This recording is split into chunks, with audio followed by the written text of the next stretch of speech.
What is going on, everybody, man? King Recon here. I know as One Piece fans, we are normally eating every single day, especially every single Friday, Saturday, and Sunday. Weekends, we're eating good. But today in particular, happy Thanksgiving. And I hope that you all stuff yourselves full with the biggest of thanks and the greatest of meals. And that your mind gets filled with brand new memories that you can create with your friends and your family, man. So I hope everybody has an awesome sauce of a day today. And once again, a happy Thanksgiving to everyone out there, man. But today, we are going to be talking about a very special arc, man. This is the final episode of the Countdown to Episode 1000 special. I specifically did not do it on Saturday, more due to the Shank stuff. You don't have to say, I had to, bro. I couldn't.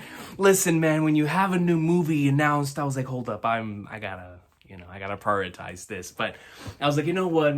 If it's Thursday, I can come in there and talk about this, which is really special to me, obviously. In the Enies Lobby and Water 7 video, I talked about one more arc that means the world to me, that I knew from the very beginning this was what I wanted to end my episode 1000 special on, and it's Skypiea, man. I mean, what else could it be, y'all? Y'all know me, man. Y'all know me. Y'all know my love for this arc. But I really just wanted to come on here today. This is not going to be an analysis. This is not going to be, even though that's coming in the future. In the future, sometime down the line, man, before I leave this website, before whatever happens, one day I'm going to sit in this chair in some way, shape, or form, and we're doing a Skypiea analysis by the Flag Nerds, man. I love this arc too much not to do one, but that'll be for another day. Today, I just want to talk about why it is that I truly, from the bottom of my heart, love this arc, man. It is the representation of everything I love about this story, from its themes to the adventure aspect, to the brilliant and incredible and awesome action sequences, to the emotional moments, to the legendary flashback, to the indications to the future of the story, to recontextualization, where stuff we learn in the future becomes way more important in this arc and makes this arc flourish and become much more important the more we learn about the series and the more we learn about the lore. It has everything I love about this series. And this little package of Jaya and Skypiea from volumes 24 to 32. And it is truly one of my favorite things ever made and contains arguably my favorite manga chapter ever. And it's going to be, I'm not going to say it's not going to be topped, because I truly think the final chapter is going to top it. I really do. I honestly do, because I know Oda. But in terms of impact, personal impact, on me as an individual, on the man behind the camera, chapter 225, titled People's Dreams, and how that connects to this legendary panel right here. Listen, man. It's truly, I say peak fiction all the time. I truly mean it from the bottom of my heart whenever I say this, bro. I truly mean it, man, from the bottom, with every cell in my being. From this chapter, People's Dreams, and in the way that it connects to this, it is truly peak. Bro, look at me.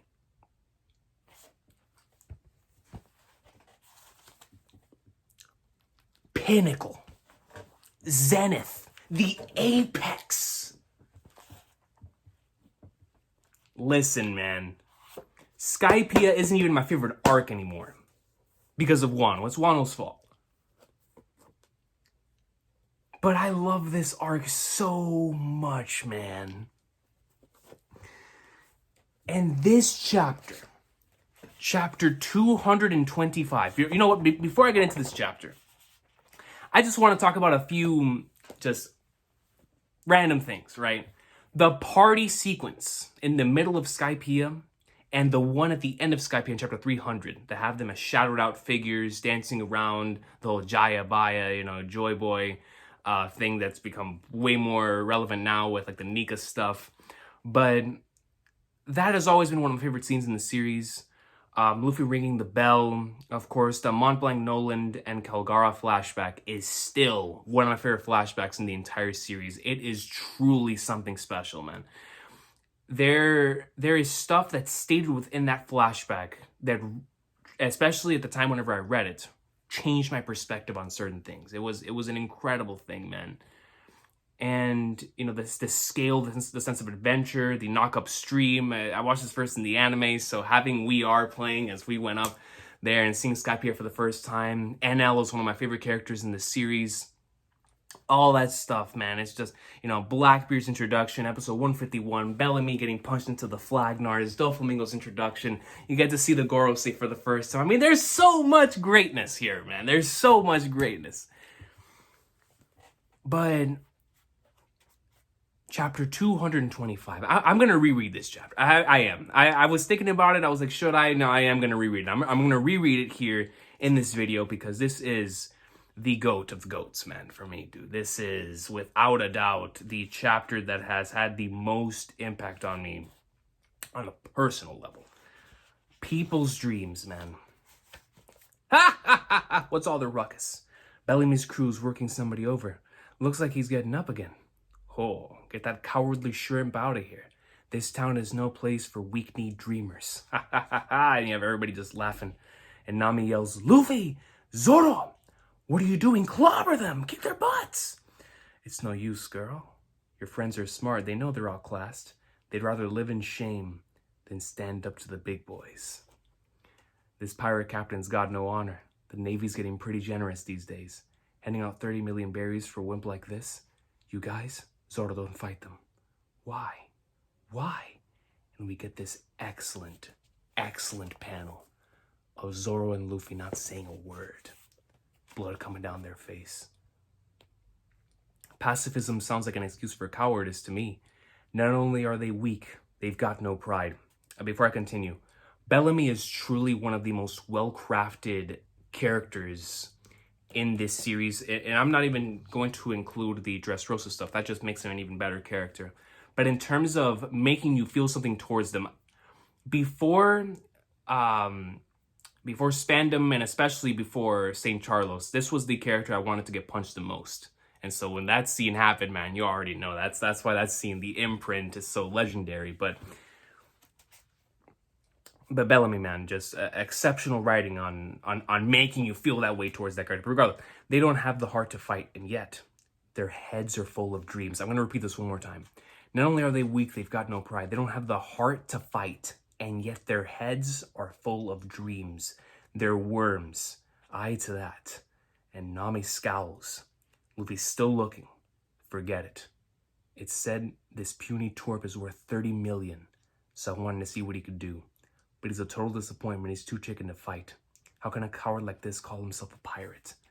And then he spits on Luffy and Zoro. Not only physically splitting on him, but he also just, with everything he said, he also spit on his dreams as well. It's like, yo, you don't have the heart to go out and accomplish what you want to do. Your head's full of dreams, but you ain't about it. You can't even get over me. How could you ever expect to go chase these dreams?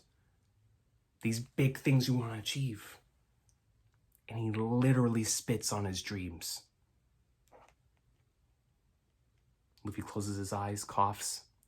Get them out of my sight. They make me sick. And then he kicks Zoro, sends him flying into some glass, some tables. They laugh. Look at them. And then Luffy gets his head put through a window. Glass, blood. It's crazy, man. Luffy, Zoro! Look, girl, if you stick with these two, you'll never get anywhere. Why not let me buy you? How much? Nami's mad. Looks back. Luffy gets up. Or attempting to get up. What did you say? You want to buy me? Sure, come over here. It'll be fun. Sorry, I'm not interested in joining a gang of third-rate bullies. Nami greatness. So you think you're something special, eh? And they start laughing again. What a bunch of fools, they're hopeless. And Luffy and Zoro don't say a thing. Pack up your sissy friends and get out of here while you still can, small fry. And don't ever come back. And before we get into this next part, this scene, there's certain scenes that when you first experience them, you never forget. You just never forget. I had never experienced something like this up until this point in time. Like I said, I was still new to a lot of this stuff at this point in time. And I had never seen payoff done in this way, to where you look back at Romance Dawn and you remember exactly what happened with Shanks and what Luffy's initial response was to Shanks not doing anything, right? And when you see Luffy do the same thing in this scenario, literally being spit on, literally being ridiculed, beaten up, and he's not fighting back. And then you see what happens later on to these individuals, only because they mess with one of his people. It goes to show how much Luffy has grown from before, he set off on this adventure to after setting off on the adventure, and how much of an impact Shanks has had on him as an inspiration. Because we all have those inspirational figures that guide us and lead us towards life, right? Shanks was Luffy's inspiration. And to see him have his Shanks moment here, in the middle of being ridiculed, Luffy, man. This is a dude, you talk about his dream, or you say you're going to become Pirate King. He's like, nah, you ain't. That's me. That's all me. And so in the face of this individual, in the face of these individuals who are spitting on his dream and on what he wants to do, he says nothing.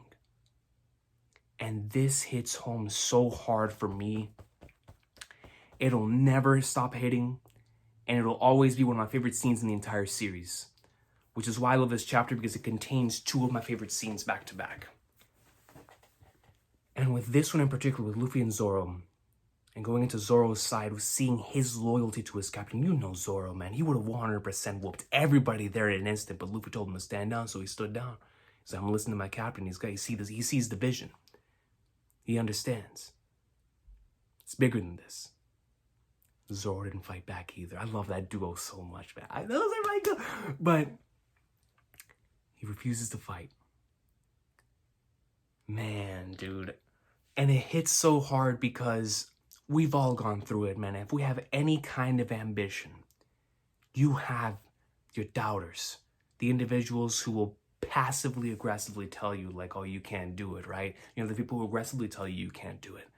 All these little things, obstacles, these individuals that are consistently telling you that you can't do this, or you can't do that, or you shouldn't do that, whatever it is.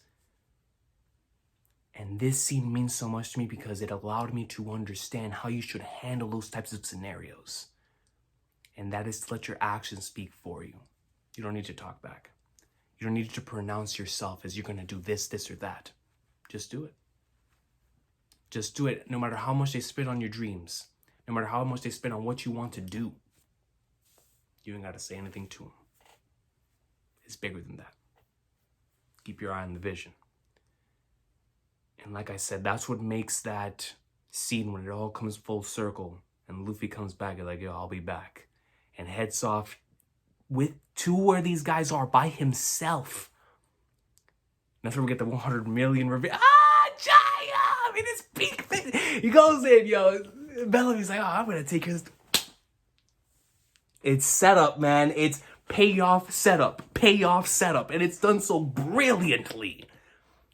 Payoff to the whole Shanks thing and how much it means to Luffy. And then we're also setting up the eventual punch, bro. And it's like, God, it's so good. And then we roll it back. Don't ever come back. Nami, she doesn't understand. She's like, yo, these dudes have fought for everything so far. We just finished beating up Crocodile. What's wrong with you people? She don't get it. She doesn't understand. And so as she's leaving, believing in the vision, she's like, hold up, man. If these two ain't fighting, it's got to be for something. She's holding on to him, and you get the laugh. The Sky Island does exist, bro. Man, oh man. This cherry pie really is the best. Why are you so upset, Missy?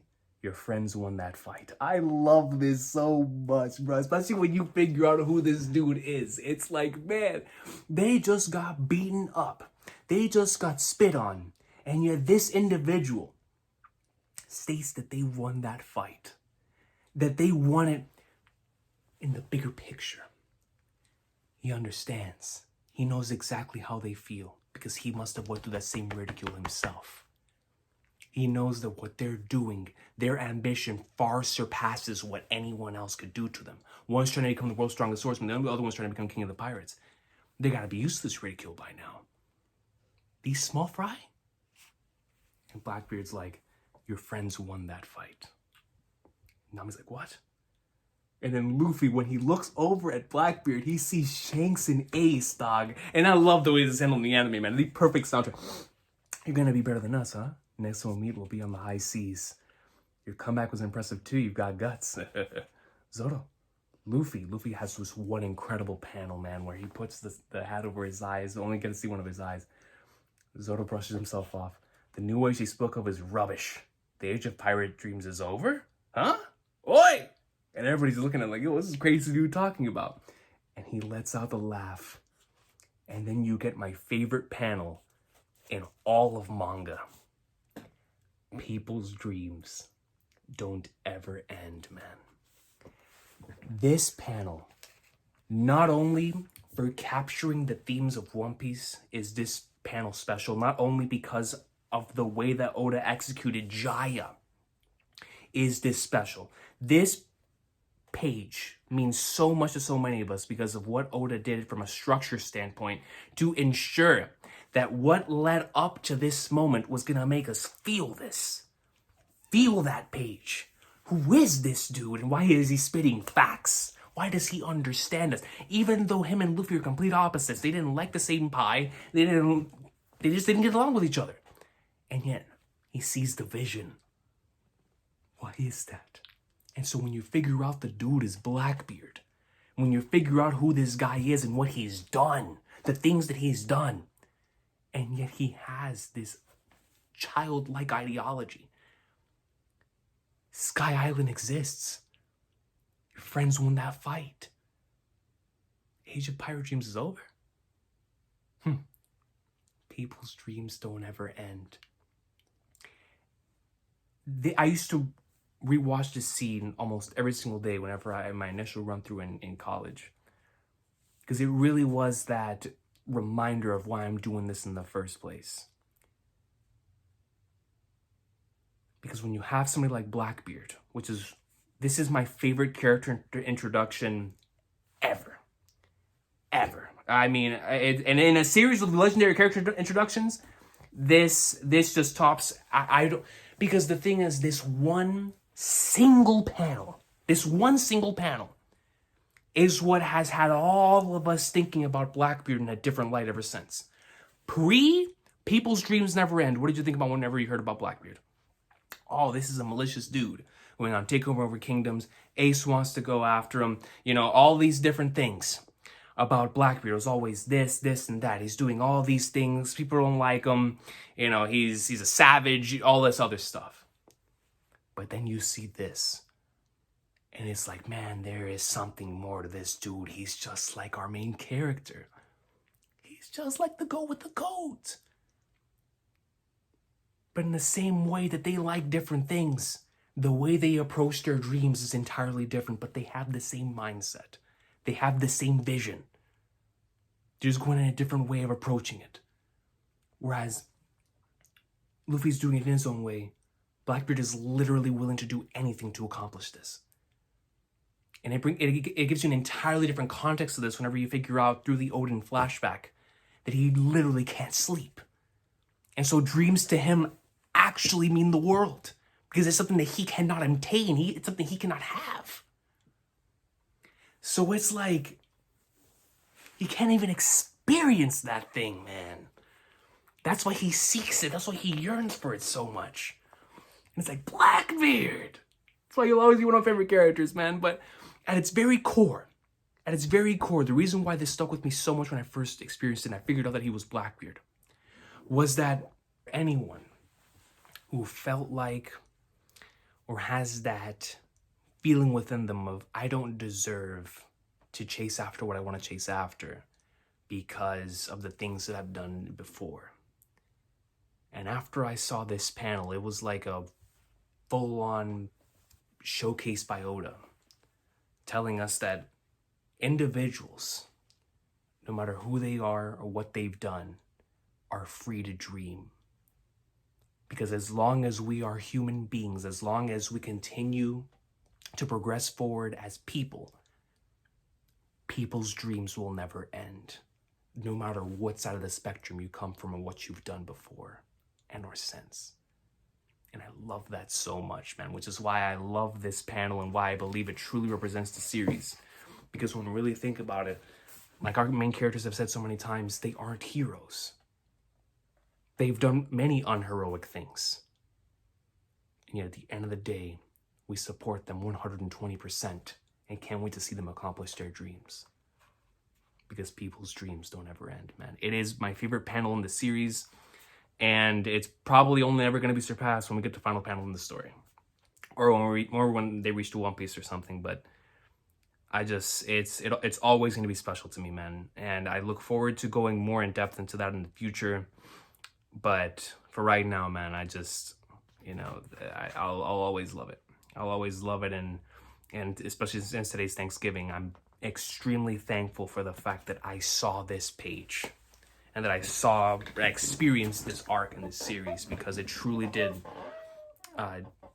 give me that, like, man, I can do it. Like, if I truly want to do this, if I truly want to create this story I want to create, people's dreams don't ever end, man. No matter what I've done. No matter what I've done. If I'm with it, the people I love are with it, I can do it. I can do it, and I love it. I can't even begin to tell you how much I love it. And only with time has it become more and more of a thing that just means the world to me. Because this entire chapter and spitting on people's dreams and completely understanding that you have to go through that in order to achieve what you want to achieve, because you got to believe in the vision. Many obstacles will come, but you got to keep going, man. Sometimes you got to put your nose down and go in there, even when people aren't seeing it, even when nobody else realizes the same vision that you see. But other like-minded people like you, they can tell. They can tell what you're all about, man. I love it! Ain't that right? What's all the noise out there? Ignore them. They're probably just taking out their frustration on somebody. How pathetic. And this man Blackbeard is still laughing, dude. What are you shouting about? What's this about people's dreams? Something wrong with your head? It isn't easy to be great. Let them laugh. If you're aiming for the top, you don't always need your fist to show your might. Peak! Peak, bro. Blackbeard is the GOAT. Bro, listen, man. Luffy will always be my favorite character in One Piece, right? And it always fluctuates between what's in that next spot, because I love so many of, especially the Straw Hats. But man, Blackbeard, from the moment that I saw this panel, he has never left my top 5. Never.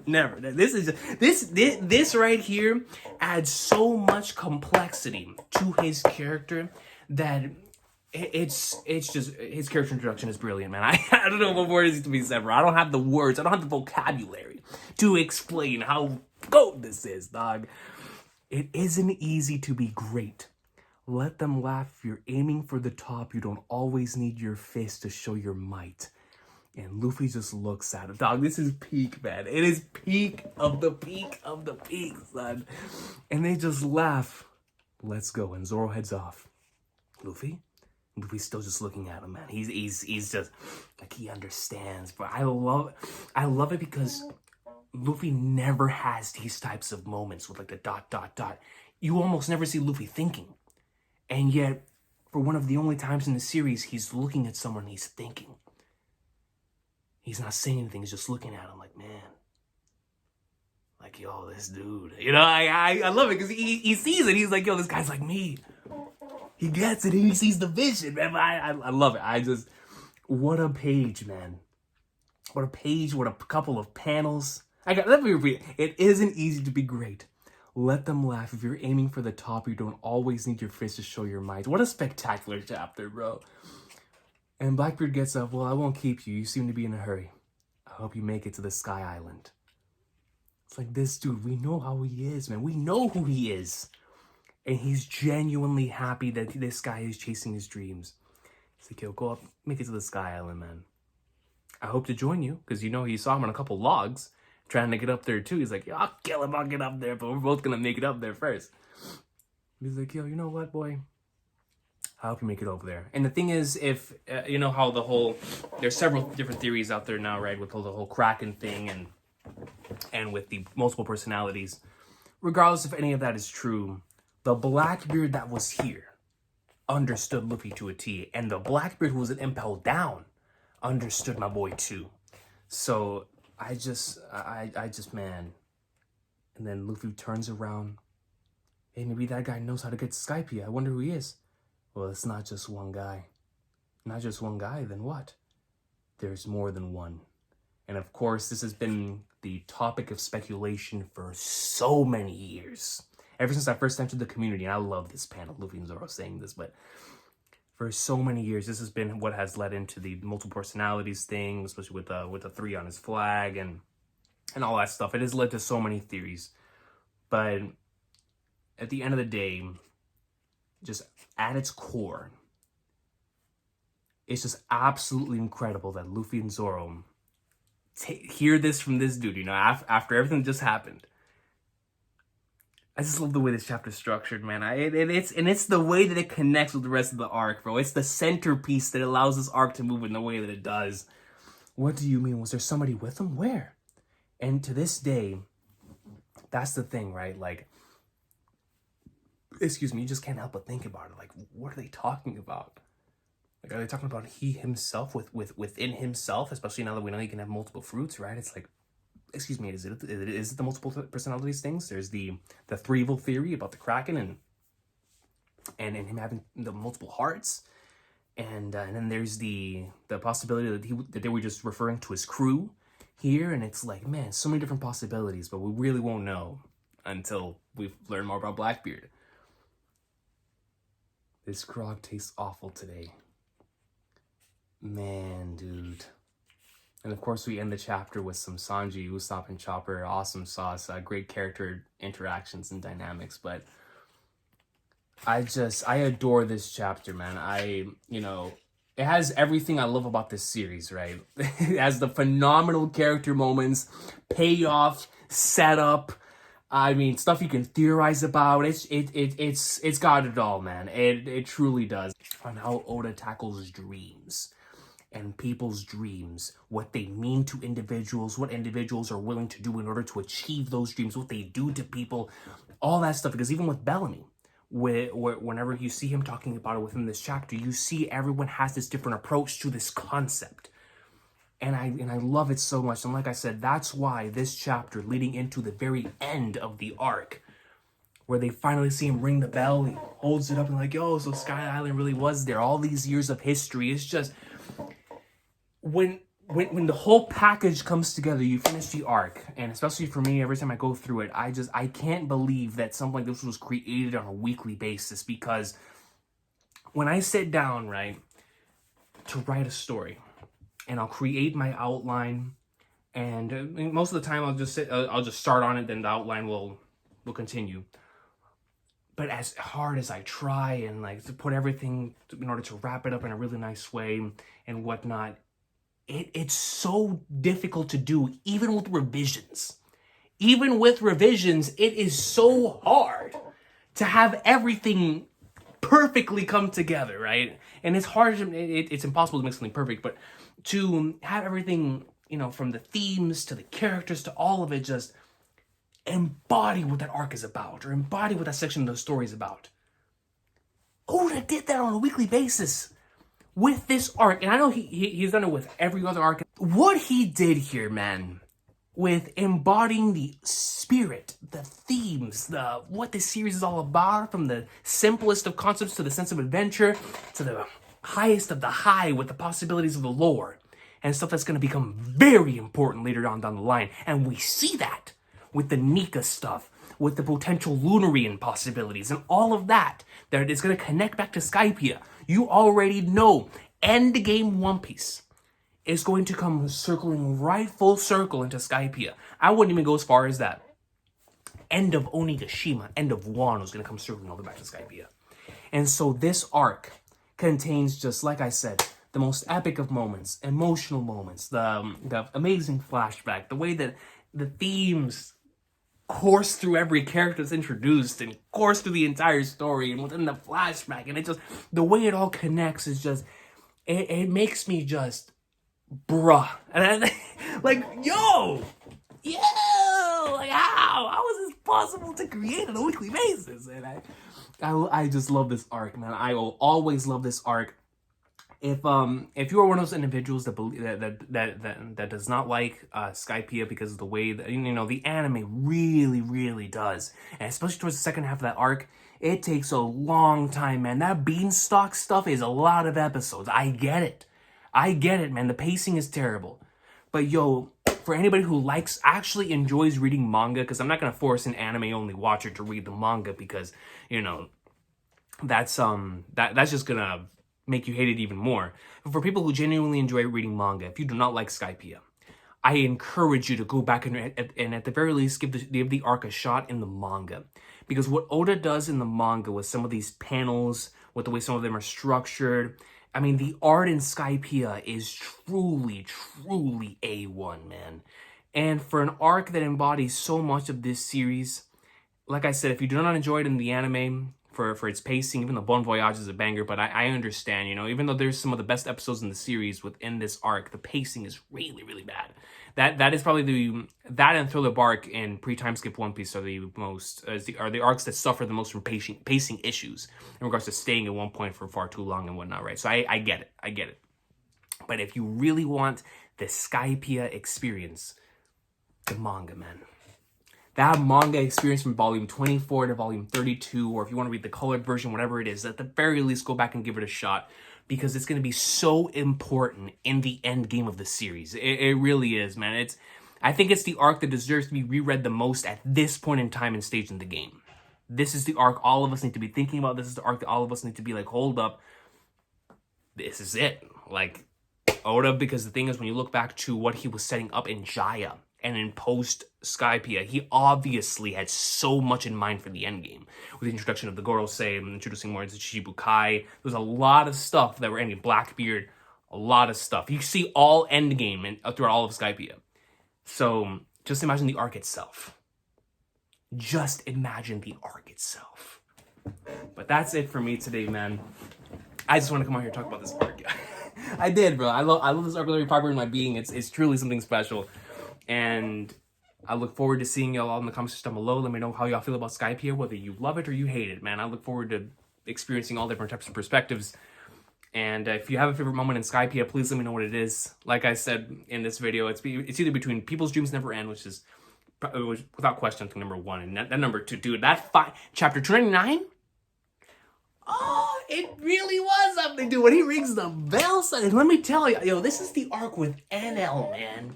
Yo, God itself is fear, bro. Dude, that was one of the rawest lines I have ever heard in anything. This man, Edo, restarted his own heart, bro. And he just has that charisma. That's why I love Edo. But seeing him get wrecked and what that represented, I'm out of here. Skypiea is flipping goated. Greatness, man. This is what I'm talking about. And this is what I'm thankful for. I'm also thankful for y'all and for anybody who decided to watch this for as long as y'all did, man. Love y'all from the bottom of my heart. Thanks so much for watching. One Piece greatness, yo. Bon voyage!